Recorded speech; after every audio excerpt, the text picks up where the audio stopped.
We have tried to leave plenty of time here for people to offer comments, ask questions. So I'm going to open up the floor at this time. Please raise your hand and I'll call on you. After everybody has asked their questions and made their comments, we'll get Alan back up here to kind of summarize the discussion and make some final points. So the floor is open. I need a pen and paper, I'm afraid I've come here Do you? unarmed. Well, I've got a pen, You got a pen? and some of these you got some paper. I'll get some paper. There's some paper. Thank you very much, so I need more than that. Okay. There's more coming. Okay, that's it. Okay. Right. So shoot.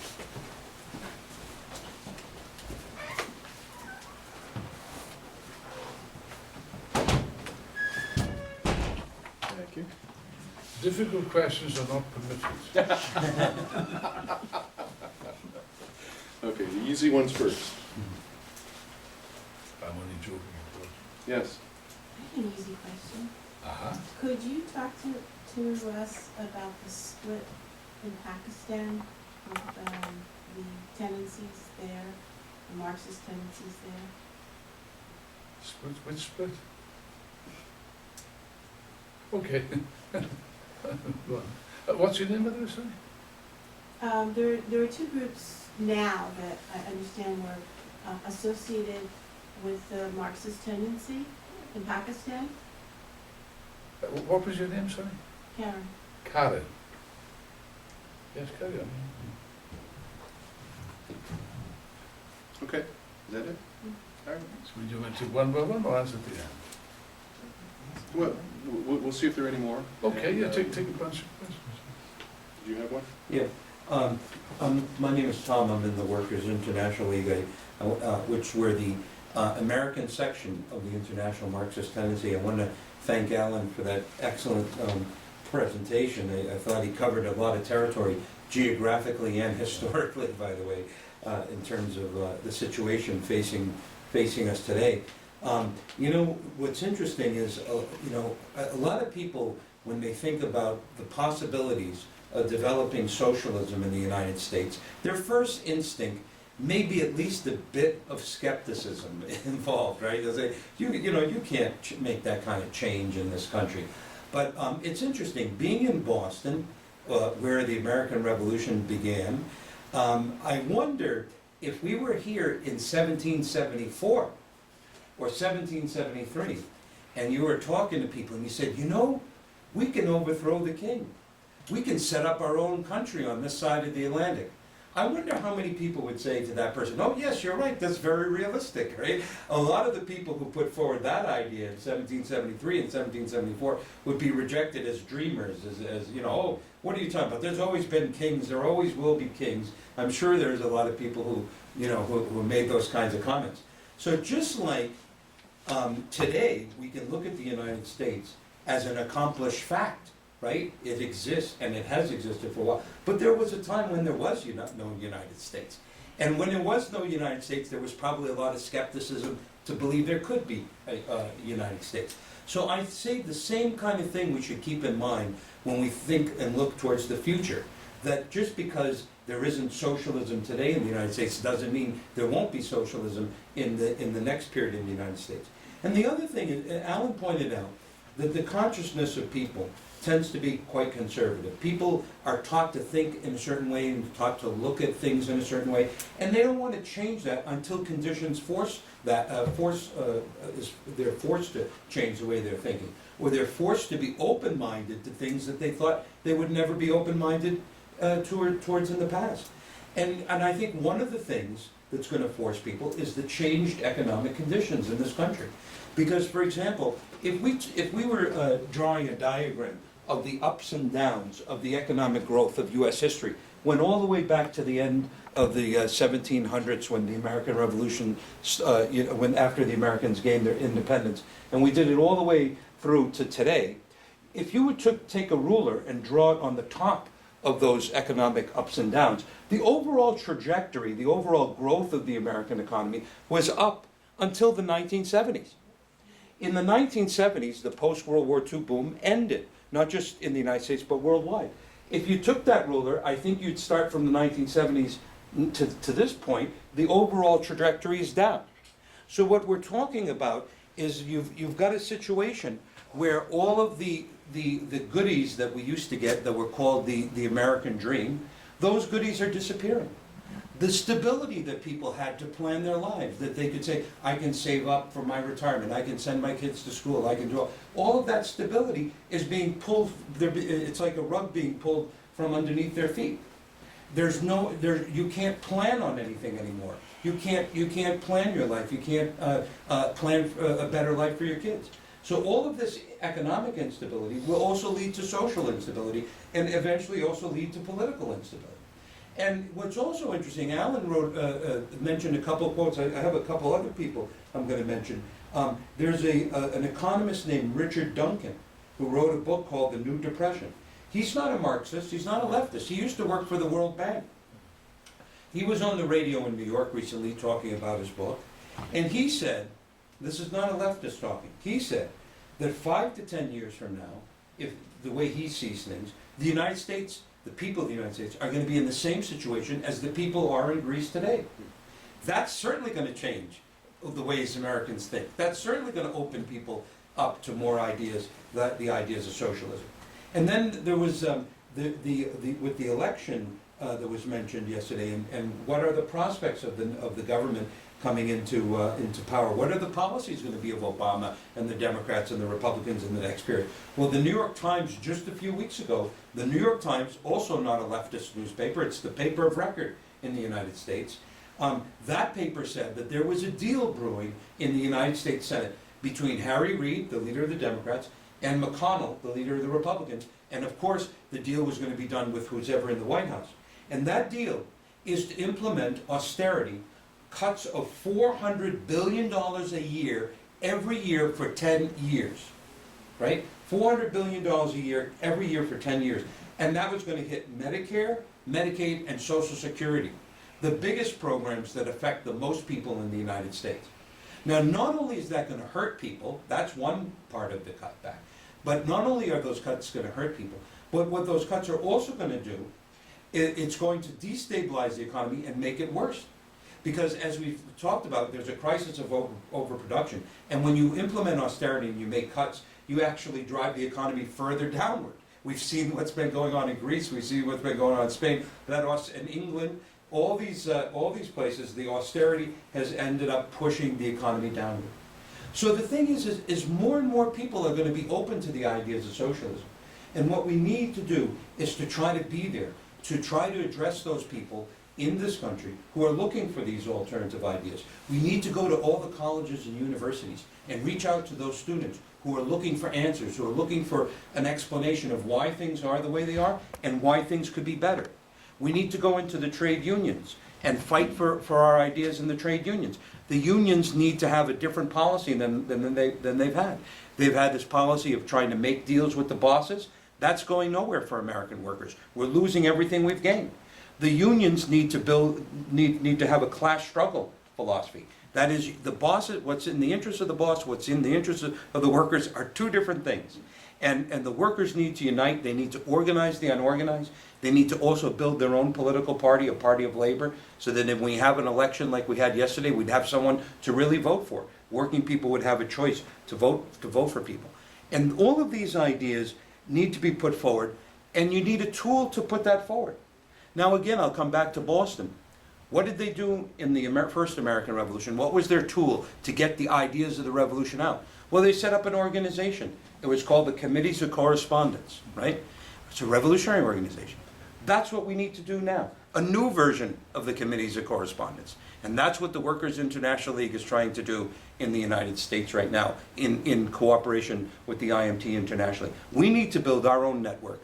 We need to build among students in the colleges and universities, among trade unionists, and also among workers who work in non-union workplaces, which unfortunately is a large majority of the workplaces today, to get these ideas out, to explain to people why the crisis exists, to explain to them what the alternative could be, and to show them that the power of the working class, because when the working class realizes the power it has, nothing is done without the workers. Everything that's made is produced by a worker somewhere. This electricity is functioning because there are workers that mined the coal and brought that coal to a generating power plant, and then are burning that coal and running that power plant and running these wires here, and that's why we have that power here. Everything is done with the workers, transport, everything.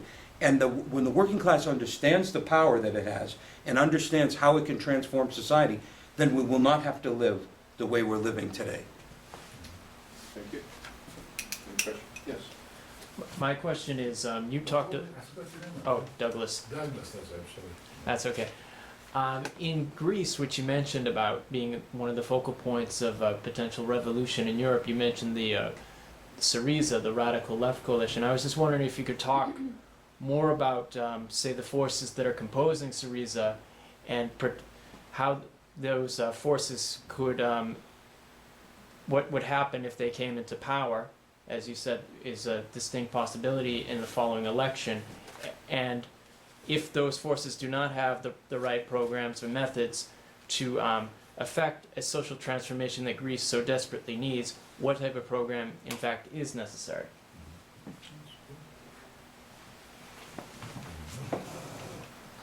Yeah, I got a couple of comments on the question along the lines that Douglas asked. You mentioned Paul Krugman, the Nobel Prize. Actually, he's a Nobel Prize winner Yes. and a Keynesian economist. Yes, it's And Keynesian. a colleague of his, Joseph Stiglitz, another laureate, and another Keynesian. Yes. He was, he did. Both of these men supported Obama, you know, like, and they were advising that, you know, he should have looked back at the so-called New Deal and intervene in the economy to save, you know, the United States and give some example to the world. And particularly Stiglitz, he came from the World Bank. Yes, you know, so he came, you know, and he was lamenting, oh, globalization is a good concept, but, you know, it's harming Africa and Latin America. See how things have been privatized and the damage, all this. His main Bible was called Globalization and its Discontents. Yeah. You know, we're giving some remedies to the world. So I would like you to comment on that. The second comment along those lines is that actually Marx talks in the you know commented about more or less in the 1840s in France, about more or less a crisis in the banking that drove people, you know, toward the point that they wage class struggles in the 1848 as long as in the rest of the continent. So, you know, this is something that, like, you know, it's not new. It keeps coming back, That's right. you know, even from those times. You mentioned that now are more people in the United States like questioning the system. I have a slight disagreement because in the 30s, in this country, the Communist Party had over 100,000 members, and there were actually a couple of general strikes in the cities of this country, in San Francisco, Toledo, and so on. But the phenomena that I want to point out and criticize is that in the eve of World War II, you know, this is the, you know, the great leaders of the workers' movement in the world, the Soviet Union, and its great father of the working class, Joseph Stalin, recommended these type of governments, the Popular Fronts, and you know, going into these reformist and liberal parties because to prevent the fascists to come to power. And during World War II, you know, they made a pledge with the ruling class of this country, went into the Democratic Party. I would like you to comment into these dangers. If there is forces that now are trying to do things like that, or might do things like that. In regard, you know, to the spiral movement of the United States, actually, when World War I started, the United States was a debtor country. You know, they were a debtor country. In the war. Yeah, before, you know, the First World War. Another comment is observation I would like you to comment if you don't mind. Yeah. Is about us, for example, this concept you mentioned about austerity with growth, that you said is contradictory and perhaps you understand. Yeah. But I do understand what they say, because actually, when they say you have to increase the gross national product, what they mean is the capitalist class to grow, and the austerity is for the workers. I mean, when you got austerity and we, get a national gross product higher, that it means the capitalist class. Because even the economy, the bourgeois economies, when you scratch, that's what they even mean.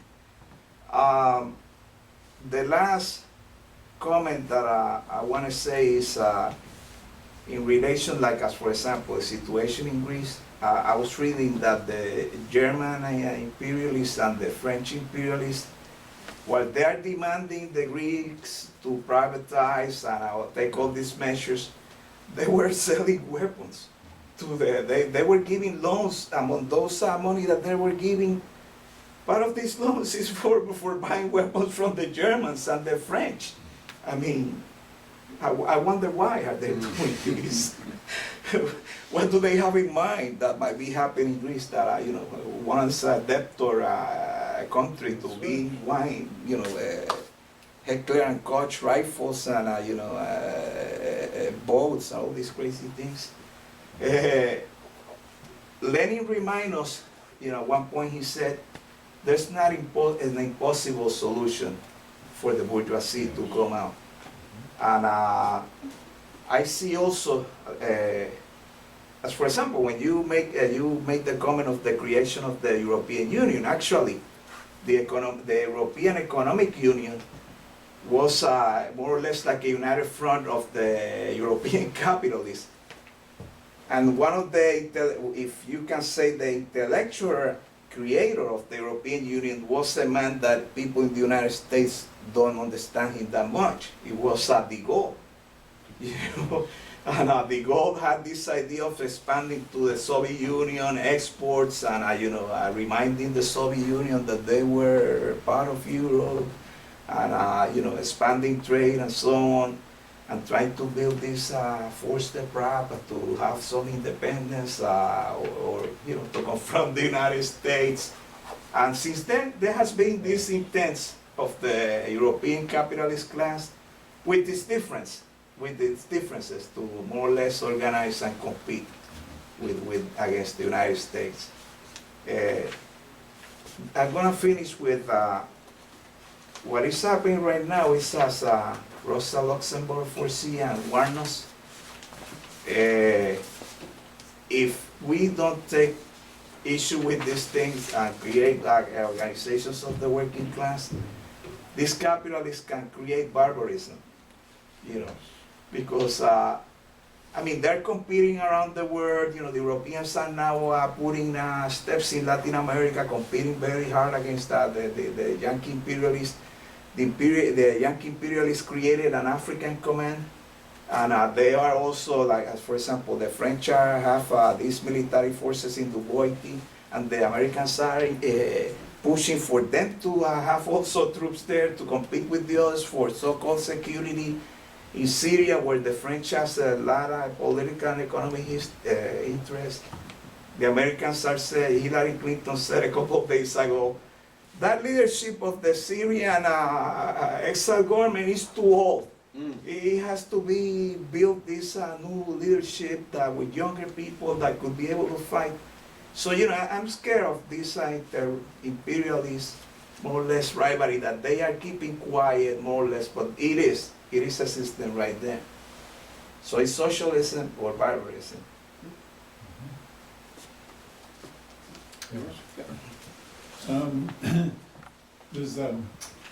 I've been struck by the disparity, the way that the United States military has been organized, and that they went to the all-draft army that has kept, or all volunteer army, what I'm saying, has kept, the overwhelming majority of people disconnected from directly having family members in the war, and has affected the anti-war movement in the United States. And but the corollary of that, of course, is that they're reusing over and over again the same troops and wearing them out to the point where it's not the same form of collapse, but I can easily imagine the collapse of the U.S. military. And I just wanted to throw one random thought on top of that, is that I just had this vision a couple weeks ago of the drones flying, and I realized that the drones are never going to set over the American empire. Yes.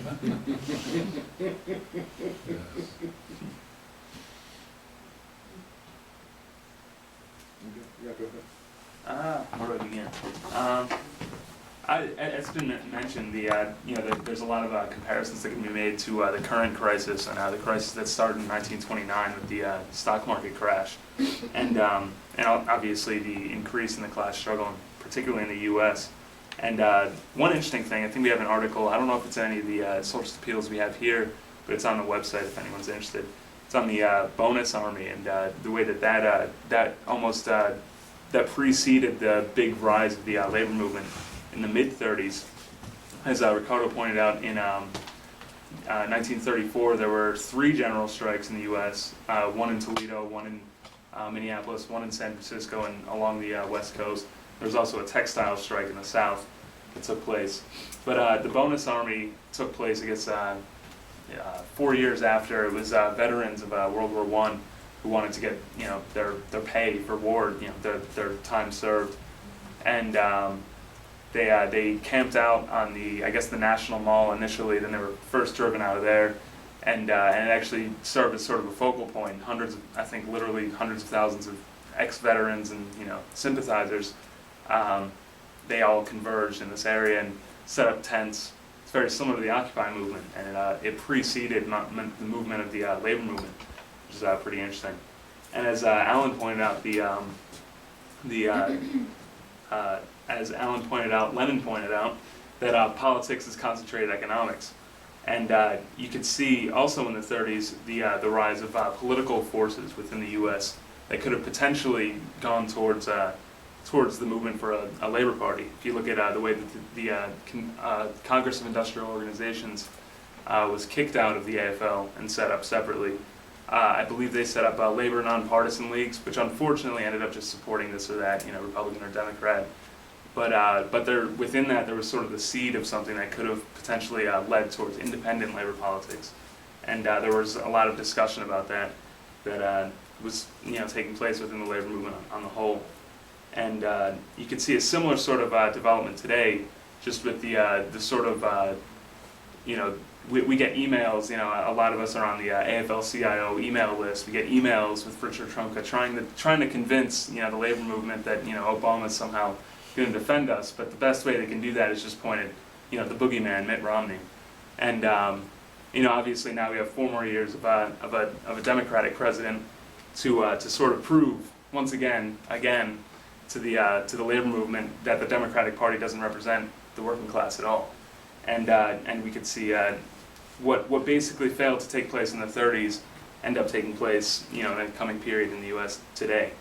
And also in the 1930s, more comparisons was the Spanish Revolution, which I think is a very very important revolution to study, given the fact that there were so many different political tendencies that had existed in Spain, and you could see the political crisis that took place in that revolution. And any study of the Spanish Revolution, you can see that there were different tendencies within the parties that sort of played different dynamic roles at different times. And I think that's something that we would likely see in Europe, particularly today. You can already see it in Greece and in Spain, different political tendencies that are there, and the role that they're playing. So maybe Alan can speak a little bit more on that. Anything more? Huh? You ready to? Sure. We got till 9, haven't we? We have till 9? Yes. Yeah. Yeah, and a little bit after. Okay. Well, I have an impossible task now. I mean, all the questions and contributions were very interesting. In order to answer them properly, however, we'd be here till midnight, and I take it, even in Boston, one has dinner occasionally. Yes. I hope so. I'll try to answer the questions in the same order that they were.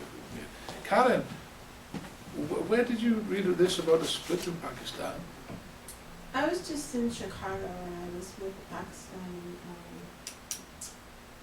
family and some discussions were on it, and I read something about the group from UNAC that went to Pakistan What is you? protesting What is UNAC? It's a United National Anti-War Coalition. It's a group in the States here. That just returned from Pakistan, and they were also in Lahore, where this individual is from. And we had a little discussion about it. Well, all I can say is that I go to Pakistan every year, and I'm very well acquainted with it. I was there in March. You can check it out on the internet. We had a meeting there of 2,500 people, conference actually, of the struggle, which is the Marxist tendency. There is no split. I don't understand at all. I think these comments are misinformed. There's no split in the Pakistan organization. On the contrary, the struggle, which is the Pakistan section of the, if there was a split, I'd know about it. It is the Pakistan section of the INT. Again, we have about 2,500 members.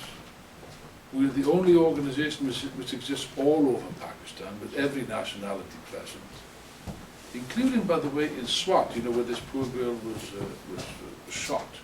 She actually came to our school and spoke there, you know, so she's kind of sympathetic.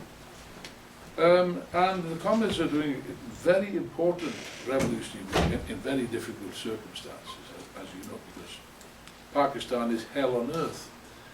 Unfortunately, I find that there is a lot of misinformation. I think some of this, I'm not saying your friends, they've obviously been misinformed, but there is quite an organized state service, which is the ISI, the Pakistan Intelligence Service, which specializes in spreading misinformation of this character. So I'm afraid that you have been misinformed. There is no such split. Tom, on the question of skepticism, well, skepticism is our worst enemy. The trouble about skepticism is it's not an idea, it's a state of mind. Some people are skeptical, but people with bad experiences in the past and have drawn the wrong conclusions, but you can't argue that. And I do agree with what you say. We're not concerned, this is the first meeting I think we've had in Boston, not the last. Watch this space. You know, we start out small, doesn't matter. We start out small, but we will get through. And the analogy with Sam Adams is very appropriate. You know, it's nice. He did marvelous work. And of course, it always starts with small groups, but it develops on the basis partly of our systematic work and partly of the experience of the working class.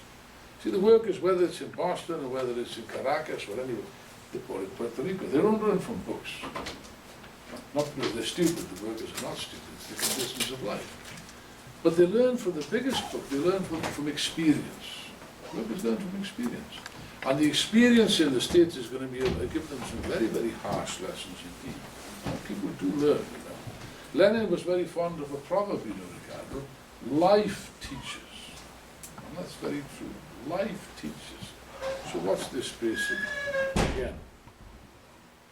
Douglas asked about Greece. Oh, by the way, the point again that Tom made is correct. And the point I think that one of the things that you said, Ricardo, by the Germans and the French and so on, by the Germans in particular, by driving down living standards in Greece, apart from the fact that it is monstrous what they're doing to human beings, but leave that question to one side. Purely from an economic point of view, it's crazy. I mean, the problem is the deficit. Okay, so you force living standards down, you force people to take wage cuts, you sack a lot of people. What happens? Unemployment grows, tax revenues goes down, and the deficit goes up. This is crazy economics. It's the economics of the matters. I'll come back to Keynesianism later on. What I'm describing is a monetarist theory. There's two schools of bourgeois economics, the monetarists and the Keynesians. And they both attack each other, you know. And they're both right. And they're both wrong, you know. The Keynesians are right in their criticisms of the monetarists, and the monetarists are correct in their criticisms of the Keynesians. But there is no solution on a capitalist basis. But I'll come back to your point about Lenin later on. Douglas asked about Greece, Syriza. Well, first of all, Syriza was originally formed by a small party called Synastis Mos, which I think means something like solidarity in the Greek language. That was a split from the Greek Communist Party, the Koukoui. The Greek Communist Party is still there. It's rather small. It's very sectarian, very out to that. And I think it's clear that it's losing support to Syriza now. Syriza is it's the most left-wing party, but that's not to say they're not really Marxists. And their program is a bit confused, to be blunt about it. I mean, Tsipras, who's the leader, puts forth the argument, what he is saying is that Greece should stay in the Eurozone, stay in the Euro, but not be subject to these impositions. Well, that's not possible. You can't have your cake and eat it, you know. The Koukoué's position, the Stalinist position, is even worse. Their position is it's all the fault of the Euro and Greece must leave the Euro. It is quite possible, by the way, that Greece will be forced out of the Euro, and it will be a complete catastrophe. First of all, for the Greek people. It's been calculated by the Bank of Greece that if they were to leave the Euro, living standards would immediately fall by 55%. I mean, the present level is very low, you know. So the Greek Stalinists seem to think, well, if only we had the drachma instead of the euro, you see, then you could devalue the drachma, and everything would be okay. Not so. If they leave the euro, the drachma will not be devalued, it will collapse. Nobody will want to touch the drachma. It will completely collapse. And therefore, because Greece has got to import virtually everything, the inflation is going to skyrocket. In other words, what I'm describing to you is a situation like in Germany in 1923. This is serious stuff. Furthermore, that will impact on the rest of Europe. That's why the Germans and so on are trying to keep Greece in and trying to patch something up. Not because they're soft-hearted. They wouldn't mind giving the Greek people a kick in the testicles, you know. But they're afraid. Part of them say, well, we would better off without, let the Greeks go to hell. That's part of them. But another part say, no, hang on a sec. If these guys goes, well, what happens about the debts to the German banks? And there'll be a knock-on effect, and will be not, which is true. The departure of Greece could lead to the breakup of the European Union. But I'll come back to the points that Ricardo made later on. What program? Well, the program is, Tsipras' program is absurd. It's a utopian program. What we would say, well, we're in favour of Tsipras winning the election. We would support that, I mean, clearly. But our comrades in Syriza are advocating a socialist program. That's to say, if I was Tsipras, I would fight the election, I would win a majority, and then go on television and say to the Greek people, look, you voted for me to solve your problems. I'm telling you that it's not possible to solve your problems. First of all, we refuse to pay the debt. The Germans can go and hang themselves, they can go to hell. We're not paying a single cent, point number one. Point number two, nationalise the land, the banks and the industries, the ship owners and so on, the crooks. There's a big scandal in Greece right now. There's a right-wing coalition of the so-called New Democracy, which is a right-wing party, and the so-called Socialist Party, the PASOK. But it's breaking up. The coalition's breaking up, it's clear. Merkel went to Athens the other day. They had to have 7,000 police on the streets and banned all demonstrations with about a mile on either side of it. It's hardly a very... and people are furious, you know, about this. That coalition is going to break up. It's clear. There'll be new elections. Yes, we stand for a serious government, but the question is the program is going to be correct. I would say to there is this scandal, as I said, we're off the point. Venizelos, who's the leader of the PASOK, the Socialist Party, has been implicated in a big scandal because it turns out there's a big list of wealthy people in Greece who have not paid their taxes for God knows how long. Shipbuilders and bankers and things like that. They've got their accounts in Switzerland. This is all emerged. And Venezuela's, the so-called socialist, concealed it. He hid this from the Greek people. Now I'd go on the television and say, look, these gangsters who are holding us to ransom, they don't even pay their taxes. Okay? We will take these people over. We will run the banks and the shipbuilding industry and agriculture and all the rest of it. And we run it on a socialist basis to the benefit of everybody. Furthermore, as far as capital flight is concerned, we'd have a state monopoly of foreign trade. That's what the Bolsheviks had. You know. Not 1 cent is going to leave Greece. It will be under our control. We're not having this position where they're sorting the money away abroad.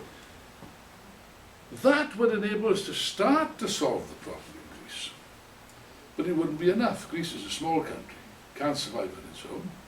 You'd have to make an appeal to the workers of the rest of Europe, starting with Greece, with Spain, with Italy, and you get a favourable response, don't worry. Such a situation like that would get more of a response, I believe, than even the Bolsheviks got in 1970. A big effect in Spain, a big effect in Italy, a big effect in Portugal, or even in Germany, if the position was explained. Our policy is for a socialist United States of Europe. Not a capital. We say yes to Europe, yes we want the unification of Europe, but it's not possible on a capitalist basis. We want a free and equal socialist federation in which, of course, Greece then would play a full role. What else have we got? Ricardo. Keynesianism. Yes, oh, that's a nice idea. Very nice idea. First of all, it is not true what they say about the New Deal. The New Deal did not solve the crisis. It's a complete lie, complete bullshit. It's nonsense. What solved unemployment in America before the war was not the New Deal, it was the Second World War. It didn't solve the problem at all. The Second World War was what solved that. And a new world war now is it's impossible, because who are you going to fight against? I mean, from a military point of view, the USA, the point that Charlie made, the USA has got a crushing superiority. Can Europe fight against the USA? They cannot. It can't be a war in that sense. Or maybe the USA is going to attack Russia. Let them try. Let them try. Or China. Before the war, they wanted to invade and turn China into a colony. You think they're going to turn China into a colony now? I'm telling you, they won't. Let them try. China's a powerful military power now. Look, they attacked Iraq only when the Iraqi army was completely destroyed. Okay? And now they've had to leave with their tail between their legs. What have they achieved? And Afghanistan, the same. They cannot win in Afghanistan. You think they're going to invade Iran? They won't. Look, North Korea, the North Koreans have been doing this to the Americans for years. And what do the Americans say? Oh, well, it's very bad, you know, these terrible people in North Korea, you shouldn't do this. They don't declare war on North Korea. You know why? They got a big army and they got nuclear weapons and rockets to deliver them. So therefore, they're not going to invade Iran either, by the way. You can't invade Iran. What might happen is that the Israelis may well bomb Iran. That's a different question. That won't help, and that will cause big trouble. Netanyahu's got his own agenda. He warned in the speech the other day as well. If necessary, we will attack Iran because it affects our vital interests without the Americans and without the rest of the world. To hell with them. That's what he said, and he means it. And by the way, Obama and the others can't go against Israel. Because now, particularly after the collapse of Egypt, Israel is the only reliable ally that they have in the whole area. So they can't go again. And Netanyahu knows this. That's why he's so cocky when it comes to it. He knows what the score is. They might well bomb Iran, but what effect would it be by the time? They won't stop Iran getting nuclear weapons, by the way, because they're well dug in with concrete bunkers. At most, they could hold up the program maybe for 2 years. Not very much. And in the meantime, the whole of the Middle, just imagine it there, the United States, Israel attacks Iran, and the Americans would have to support Israel. They don't want to, but they will have to support them. They're trying to persuade Netanyahu not to do this, but he might do it anyway. And the question is, you see, What effect would that have in the whole of the Arab world? What do you think? Israel attacks an Islamic country. We know they're Shiites, but they're still an Islamic country. What do you think? I tell you, there wouldn't be an American embassy left standing in the whole of the Middle East, I tell you now. There wouldn't be an American. And of course they'll block the Straits of Hormuz. And what do you think will happen to the oil price? Go through the roof. So goodbye economic, there's no recovery anyway. Then you're talking about a deep slump on a world scale. So that's why they're saying, oh no, wait, please don't do this.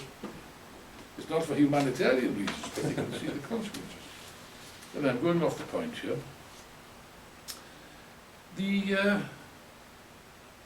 Can't read my own writing. Well, it's true.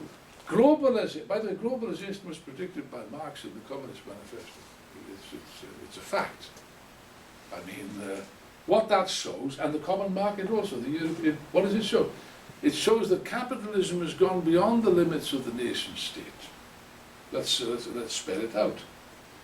The two main obstacles preventing human progress in the 21st century are what? On the one hand, private ownership of the means of production. Secondly, the nation state. It's too narrow. So that's why they got globalization. And no country now, they're all subject to the pull of the market. The Soviet Union couldn't withstand it, China couldn't withstand it, Cuba, I'm afraid, cannot withstand it either. Can't do this. In Europe, de Gaulle and the others clubbed together because these pygmy states in Europe. I mean, good God, California is much bigger, I think, than probably than the whole of Europe, I don't know. These are pygmy states. They couldn't compete after the Second World War. On the one hand, you had the Soviet Union. On the other hand, you had the United States, and Europe was crushed in the middle. So they tried to club together. For a while, it worked, apparently. But on a capitalist basis, you can't unite Europe. As you said, all the national antagonisms remain. The French originally had big ideas. De Gaulle had big ideas. You know, what he was going to do, unite Germany, because France was defeated 3 times by Germany. Therefore, they wanted to tie German capitalism.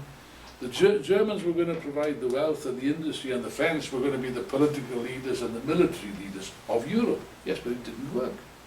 Of course it didn't work. Now it's clear Germany runs Europe, and France is a second-rate power, second-rate partner. Angela Merkel decides what happens in Europe, not the French. They do as they're told. They can't do anything about it. They can't unite. I mean, all kinds of measures have been proposed. For example, Eurobonds. What a wonderful idea, you know. In other words, everybody pays for the debts of everybody else. Great idea. Yeah, great idea. Great idea, yeah.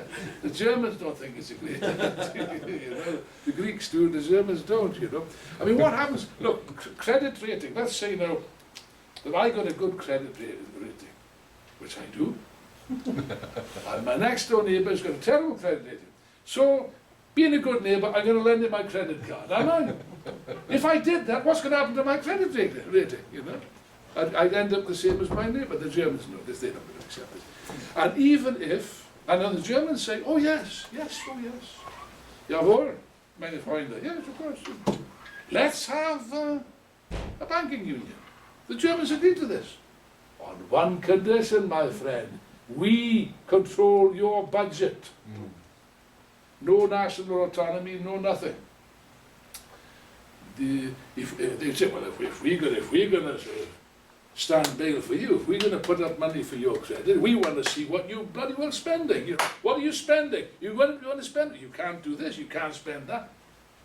You think the French are going to leave this? And the Spanish, they'd have serious problems. Somebody spoke to Tom, he was speaking to an economist this morning, and he was putting this, I wish I'd been present, you know. The man is an idiot, and he's teaching economics. Yes. I'm in the wrong job. It's paid more than I do. Oh, Eurobonds. I mean, be serious. Be serious. You see, the Germans will insist on control.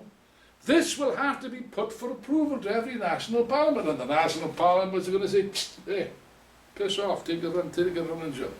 They'll be stuck there for years. There'll even be referendums, because it means surrendering your sovereignty. Which will be, now, and your friend says, what did your friend say? Oh, sooner or later it will be solved. Yes. You know what Keynes said to that? Sooner or later we're all dead. Sooner or later. The markets will not wait. That's the point. Even if one were to assume that it is possible to have a banking union, it would take many years, and in the meantime the markets are going to act. So therefore, not possible. These avenues are blocked. What else have we got? Yes, I agree. Well, before the war, you did have the Communist Party or the Stalinist Party, but it wasn't a genuine revolutionary party, as you know. They supported the Democrats and the rest of it. They're responsible for this mess as well. So, in a sense, I would say that the elimination of Stalinism, which is finished now, is not a bad thing. But it does mean we're starting from zero. Yes, we are starting. I think for that reason it can develop very quickly in America. I'm not pessimistic in that respect. What we require in America is a Labour Party, based on the Union. And I think that, I'm very pleased that Obama won the election. I'm delighted that he won the election, because now he'll have no excuse. And in this crisis he's going to be exposed. And therefore the idea about the third party, a Labour Party, will begin to develop, and of course we're playing a role there. What else have we got? Oh yes, Lenin did say that. He said there's no such thing as a hopeless situation for capitalism. And that's correct. Let's put it this way, there's no such thing as a final crisis of capitalism. Capitalism will find its way out of the deepest crisis. And it will find a way out of this crisis also. You know? Yes, but that's a general statement which tells me nothing concrete. Question that I want to ask is this: how long will it take? And secondly, at what cost? Who pays for this? And the answer is, they've said themselves, it's going to take one of them said, well, it'll take 20 years. I think it'll take more than that. 20 years of constant attacks and austerity, that's a recipe for the class struggle. That's the point. So the fact that they can get, yes, they can get out of the crisis, but it will have severe consequences, and therefore we will have an opportunity, Sri Lanka. Not just in Puerto Rico, in this country you'll have an opportunity. People are not just going to sit down and quietly while their living standards are destroyed. It isn't going to happen. What else? Well, finally, on this question of Keynesianism, which is nonsense, by the way, Keynesianism is nonsense. What did Keynes say? Well, before the war, the classical argument was this: when there was unemployment, he said, well, if there's unemployment, well, very simple, all you do, the government pays one group of workers to dig a trench, then it pays another group of workers to fill the trench in. These workers have got wages, they're paying money, they're paying taxes to the state, demand will pick up, the economy will recover, therefore taxes will increase, the state gets its money back, everybody's happy. Nice theory. But there's only one little problem with this theory. I've said earlier what the problem is. The state does not have any money. This is not, and therefore it can only get money normally through taxation. If the state taxes the rich, which is one of the then of course they will stop investing. Because they only invest for profit. They're going to stop investing, close the factories, and you'll have a deeper crisis than before. If they tax the working class, then you're going to eat into demand, you will increase the crisis, there'll be more unemployment. So that's no answer. There is, however, one other possibility, which is this. If you or I print dollars in the basement of our house, which is possible, and you get caught, you go to jail. Because they'll say, this is not real money, this is bits of paper, which is true. But the state has got a monopoly of producing these bits of paper. And they can produce extra money without backing in gold or production. Okay? This is called quantitative easing. And they're doing it right now. The Federal Reserve is doing that right now, printing money without any backing. They're doing it in Britain, the Bank of England also is printing money. Now, what effect will this have? Well, it'll cause inflation. At the moment, not. The reason is that most of this money is going to the banks who are sitting on it. This money's not circulating, it's not doing anything. Once it starts to circulate, this means inflation, big inflation. And at a certain stage, the inflation will lead to an even deeper collapse than before. The monetarists say this, and the monetarists are correct when they say that. In other words, there is no solution. There is no real solution to this crisis, which can go on for quite a long time, and of course with the result of an increase in the class struggle, which will give us a chance. Now, I must finish for lack of time, but I do agree with what you said, Ricardo, when you said that the real choice before the human race is socialism or barbarism. That's a fact. And elements of barbarism already exist. It exists in America. You know, if you continue doing this, if you continue the elements of a civilized or semi-civilized, that's what do we have in the USA and in Britain? What do we really have? We have the elements of a semi-civilized existence, not a really civilized existence at all. It's a semi-civilized, and even the semi-civilized existence is under threat and can be destroyed. Democracy can be such as it is.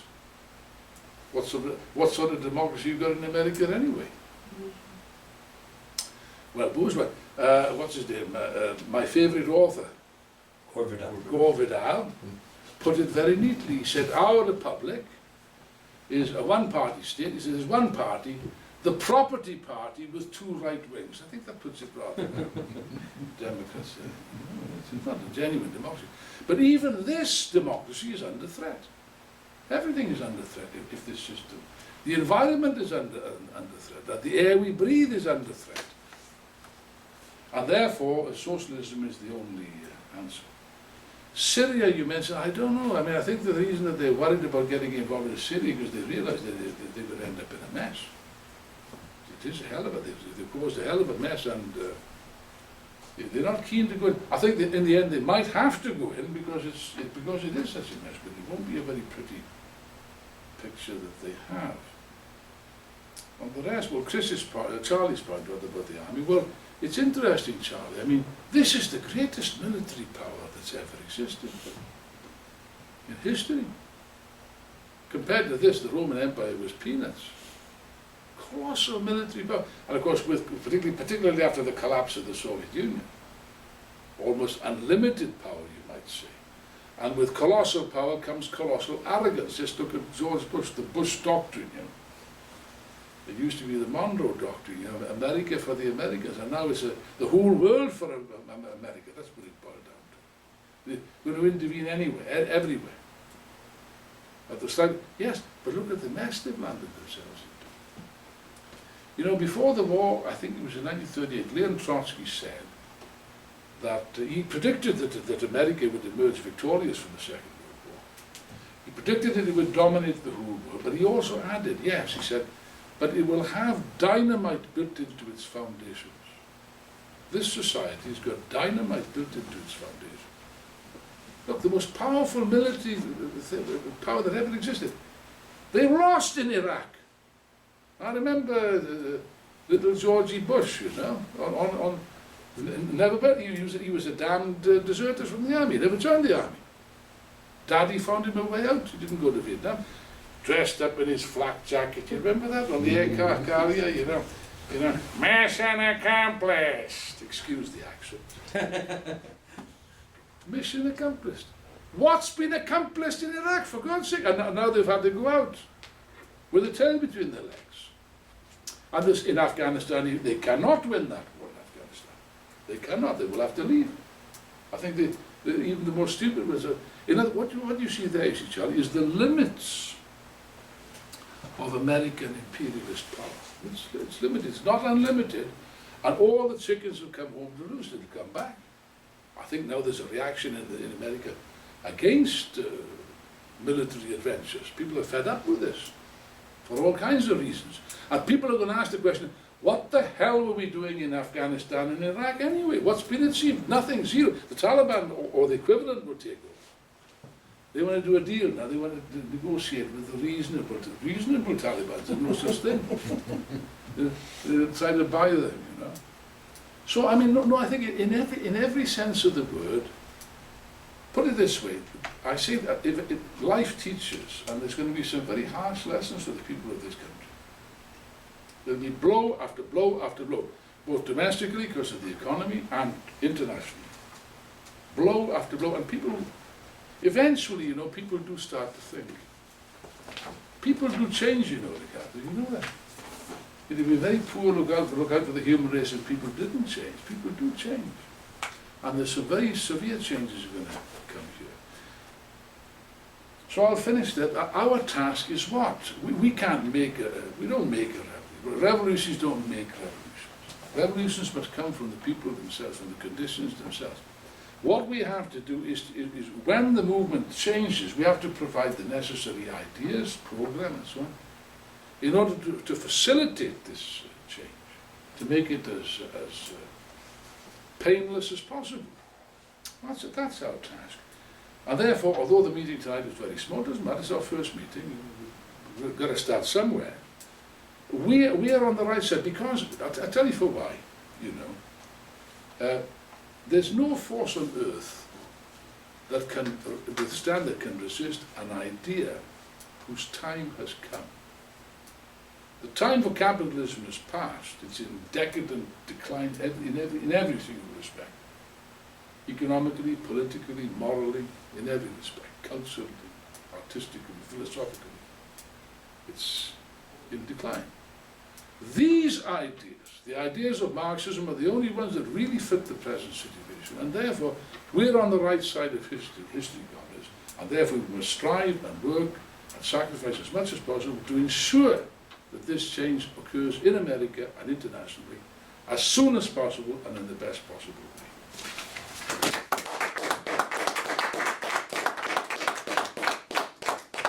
Thank you, everybody, for coming. We're going to clear out.